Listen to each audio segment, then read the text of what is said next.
ദൈവത്തിൻ്റെ അതിപരിശുദ്ധ നാമം മഹത്വപ്പെടുമാറാകട്ടെ. ഈ നല്ല പ്രഭാതത്തെ ഓർത്ത് കർത്താവിനെ സ്തുതിക്കുന്നു. ഇന്ന് പകലും പ്രാർത്ഥനയോടെ ദൈവപാദപീഠത്തോട് അടുത്ത് വരുവാൻ ഒരവസരം കൂടെ കർത്താവ് നമുക്ക് നൽകി തന്നിരിക്കുന്നു. നമ്മുടെ ദൈവത്തിൻ്റെ വിശ്വസ്തത വലുതാണ്. 18-ാം സങ്കീർത്തനം 1-ാം വാക്യം ഈ രാവിലെ ചിന്തയ്ക്കായി വായിക്കുന്നു. എൻ്റെ ബലമായ യഹോവേ, ഞാൻ നിന്നെ സ്നേഹിക്കുന്നു. പ്രിയരെ, 18-ാം സങ്കീർത്തനത്തിനകത്ത് അനുഗ്രഹിക്കപ്പെട്ട അനേകം വാക്യങ്ങൾ നമുക്ക് കാണുവാനായി കഴിയും. എന്നാൽ സങ്കീർത്തനത്തിൻ്റെ ആമുഖമായിട്ട് ഒന്നാമതായിട്ട് നിറഞ്ഞ ഹൃദയത്തോടെ ഹൃദയത്തിൻ്റെ ആഴത്തിൽ നിന്ന് സങ്കീർത്തനക്കാരൻ പറയുകയാണ്, ഞാൻ നിന്നെ സ്നേഹിക്കുന്നു എന്ന്. ഒരുപാട് നന്മകൾ പ്രാപിച്ച, ഒരുപാട് അനുഗ്രഹങ്ങൾ ദൈവത്തിൽ നിന്ന് പ്രാപിച്ച സങ്കീർത്തനക്കാരൻ പറയുന്നു, ഞാൻ ദൈവത്തെ സ്നേഹിക്കുന്നു എന്ന്. ഈ പുതിയ പ്രഭാതത്തിൽ ദൈവം നമുക്ക് വേണ്ടി ചെയ്ത നന്മകളും അനുഗ്രഹങ്ങളും വിടുതലുകളും ഓർത്താൽ ദൈവത്തെ സ്നേഹിക്കാതിരിക്കുവാൻ കഴിയത്തില്ല. ദൈവത്തെ ഭയപ്പെട്ടവരുണ്ട്, ദൈവത്തോട് പ്രാർത്ഥിച്ചവരുണ്ട്, ദൈവത്തെ ആരാധിച്ചവരൊക്കെ തിരുവചനത്തിനകത്തുണ്ട്. എന്നാൽ വ്യത്യസ്തമായൊരു പദമാണ് ദൈവത്തെ സ്നേഹിക്കുക എന്നുള്ളത്. പ്രിയരെ, ഇന്ന് പകലൊരു തീരുമാനത്തിലേക്ക് വരാമോ?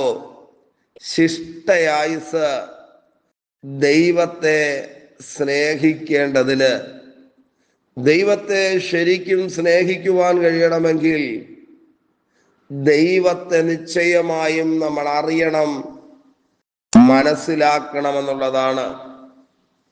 ഈ 18-ാം സങ്കീർത്തനത്തിന്റെ ഓരോ വാക്യങ്ങളും ആഴമായ ദൈവിക ഇടപെടലുകളും വിടുതലുകളും അനുഭവിച്ചറിഞ്ഞ മനുഷ്യന്റെ ഹൃദയത്തിന്റെ ആഴത്തിൽ നിന്ന് പൊങ്ങി വരുന്ന നന്ദിയുടെ വരികളാണ്.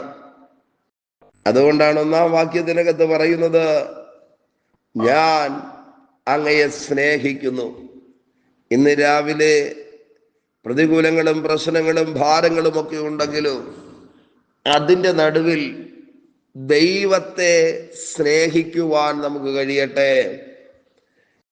എന്തുകൊണ്ടാ ദൈവത്തെ സ്നേഹിക്കുന്നു എന്ന് സങ്കീർത്തനക്കാരൻ പറയുവാൻ കാരണം? 4-ാം വാക്യത്തിനകത്ത് എഴുതിയിരിക്കുന്നു, മരണപാശങ്ങൾ എന്നെ ചുറ്റി, അഗാധ പ്രവാഹങ്ങൾ എന്നെ ഭ്രമിപ്പിച്ചു എന്ന് പറഞ്ഞാൽ നിലനിൽക്കുവാൻ കഴിയാത്ത ജീവിത സാഹചര്യങ്ങളിലൂടെ കടന്നുപോയി മരണത്തെ മുഖാമുഖമായി കാണുന്ന അനുഭവങ്ങൾ ജീവിതത്തിൽ കടന്നു വന്നു. 5-ാം വാക്യത്തിനകത്ത് പറയുന്നത്, പാതാളവാസങ്ങൾ എന്നെ വളഞ്ഞു, മരണത്തിന്റെ കെണികളും എന്നെ തുടർന്നു പിടിച്ചു. ആമേൻ. എന്ന് പറഞ്ഞാൽ മരിക്കുമെന്നുറപ്പായ അനുഭവങ്ങൾ, ഇനി ജീവിതമില്ല എന്ന് സാഹചര്യം പറഞ്ഞ സമയങ്ങൾ. 6-ാം വാക്യം പറയുകയാണ്, എൻ്റെ കഷ്ടതയിൽ ഞാൻ യഹോവയെ വിളിച്ചപേക്ഷിച്ചു, എൻ്റെ ദൈവത്തോട് നിലവിളിച്ചു. അവൻ തൻ്റെ മന്ദിരത്തിൽ നിന്ന് എൻ്റെ അപേക്ഷ കേട്ടു. തിരുമുൻപിൽ ഞാൻ കഴിച്ച പ്രാർത്ഥന അവൻ്റെ ചെവിയിലെത്തി. ഒരു കൂട്ടം കാര്യങ്ങൾ 6-ാം വാക്യത്തിനകത്ത് പറയുകയാണ്, ഞാൻ ദൈവത്തോട് നിലവിളിച്ചു, ദൈവത്തോട് കരഞ്ഞു. എന്നാൽ ദൈവം എന്ത് ചെയ്യുന്നറിയാമോ? ദൈവം ഈ പ്രാർത്ഥന കേട്ടില്ല എന്നല്ല, തൻ്റെ മന്ദിരത്തിൽ എൻ്റെ അപേക്ഷ കേട്ടു. ഞാൻ കഴിച്ച പ്രാർത്ഥന അവൻ്റെ ചെവിയിൽ എത്തി. ഇന്ന് പ്രഭാതത്തിൽ ഒരുപാട് വേദനകളിലൂടെ, ഒരുപാട് ദുഃഖങ്ങളിലൂടെ, പ്രതിസന്ധികൾക്കകത്ത് ജീവിക്കുന്ന ആരെങ്കിലും ഉണ്ടോ? തിരിച്ചറിയാതെ പോകരുത്. ഏത് കഷ്ടത്തിൽ നിന്നും, ഏത് നഷ്ടങ്ങളിൽ നിന്നും, എത്ര വലിയ പ്രതികൂലങ്ങളിൽ നിന്നും കരകയറ്റുവാൻ കരുത്തുള്ള ദൈവത്തെയാണ് നാം സേവിക്കുന്നത്.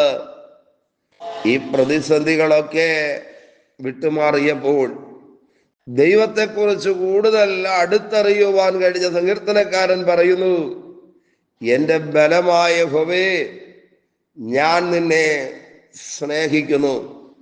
വിടുതലുകൾ പ്രാപിച്ചവരെ, ദൈവിക നന്മകൾ അനുഭവിച്ചവരെ, ദൈവിക കരുതലുകൾ ഇന്നലകളിൽ ജീവിതത്തിൽ കണ്ടവരെ, ദൈവത്തെ സ്നേഹിക്കേണ്ടതിന്, ദൈവത്തെ സേവിക്കേണ്ടതിന് ഈ രാവിലെ ദൈവകരങ്ങളിലേക്ക് ഏൽപ്പിച്ചു കൊടുക്കാമോ?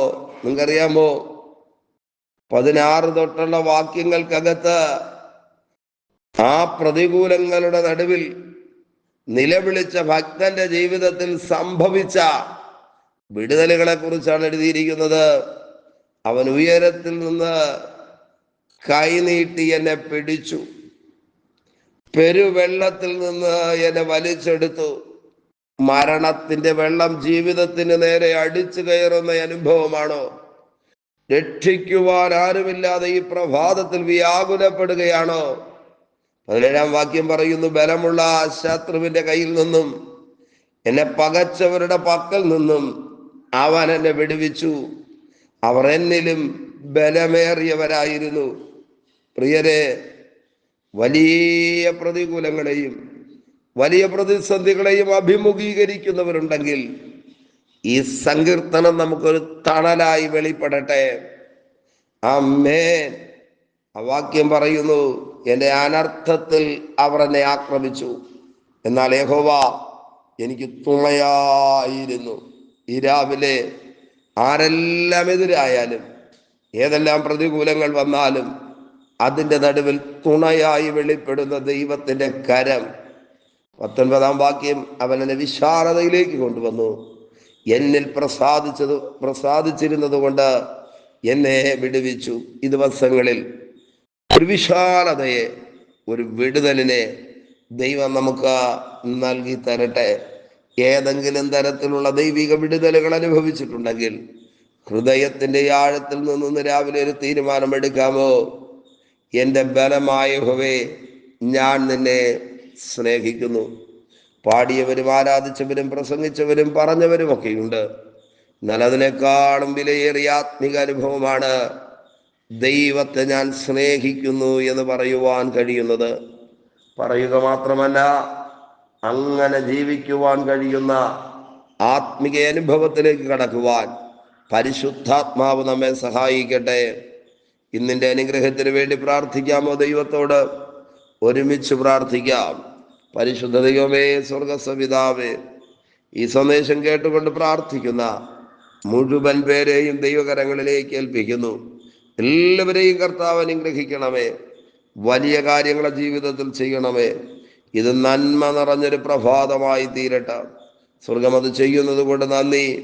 അധികാരമുള്ള യേശുവിൻ്റെ നാമത്തിൽ പിതാവേ, ആമേൻ, ആമേൻ.